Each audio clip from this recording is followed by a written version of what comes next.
at the table or return to us when we wrap up. Can the reporter please swear in the witness? Raise your right hand, please. Do you solemnly declare and affirm, under the penalty of perjury, that the testimony you're about to give will be the truth, the whole truth, and nothing but the truth? I do. Do you have any questions before we begin? No.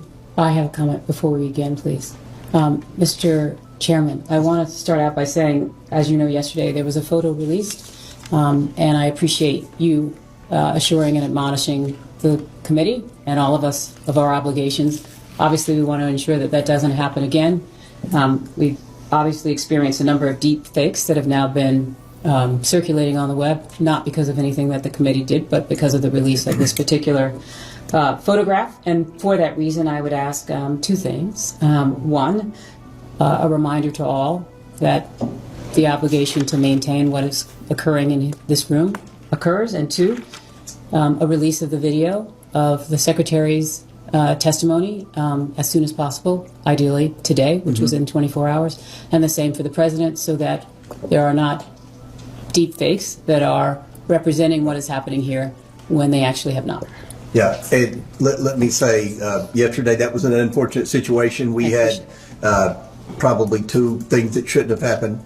The release of the photo, as well as a Democrat member communicating with the New York Times. So I will again remind everyone to refrain from sending pictures or texting with media outlets outside. Melvin is our videographer, and we're getting he's doing this today as well as producing the video, so we'll get them out hopefully as soon as possible, hopefully within the next 24 hours. Thank you very much, Mr. Chairman. I appreciate that. Nothing more. Mr. President, do you wish to provide an opening statement? I do. It's brief. First of all, good morning and welcome to all of you to our hometown. I appreciate you coming here. I'm here today basically for two reasons. First of all, I love my country and the Constitution, and I believe America was built on the idea that no one is above the law, especially presidents, and that we should all live by the same set of rules shaped by the Constitution. Democracy requires every person to play their part, and I hope that by being here today, we can bring ourselves a little further away from the brink and back to being a country where we can disagree civilly and search for the truth and justice, and that outweighs the partisan urge for spectacle and point scoring. I will do my part, and I hope you'll do yours. The second reason I'm here is that the girls and women whose lives Jeffrey Epstein destroyed deserve not just justice, but healing. They've been waiting too long for both. Through my brief acquaintance with Jeffrey Epstein, though it ended years before his crimes came to light, and though I never witnessed during our limited interactions any indication of what was going on, I'm here to offer what little I know so I can do my part to prevent something like this from happening again.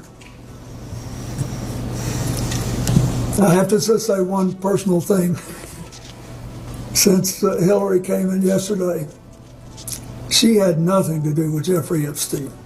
Nothing.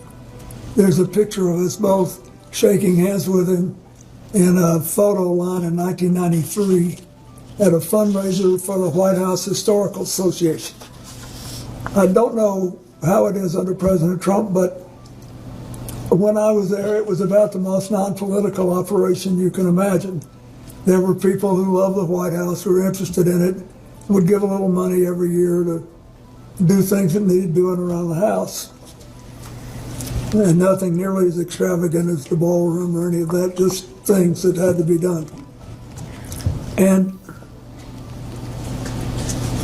neither she nor I remembered shaking his hand all those years ago. So I don't think that was right. On the other hand, I do think you should be talking to me. I think you should have called me. I did take those plane trips with him, and you have a right to ask those questions. So I'm glad to be here, and I understand what the oath is. I have to be honest with you. You know, I'll be 80 years old if I live to my next birthday. I don't remember everything that happened 24 years ago, but I do remember some things, and I will tell you what I remember as best I can. We, each of us, owe the victims nothing less than the truth and accuracy. We owe that to the American people. And I actually hope that you will be able to come up with some suggestions that will reduce human trafficking and especially focus on underage girls. I hope you'll be able to do that. I know that Hillary talked a little yesterday about what the State Department does and what she pushed on human trafficking and girls when she was Secretary of State. We had to deal with it, and in my foundation, I saw it in Nigeria when Boko Haram was rampaging through the north of Nigeria, and we were working there trying to stop deaths from diarrhea for young children. And it was interesting. These guys were cold and calculated. They said, oh, you don't have to leave because the kids you're helping are younger than the ones we want. They have to be about 9 before they're worth anything to us. So this is really important. And I will do what I can to make whatever contribution I can. Thank you. Thank you.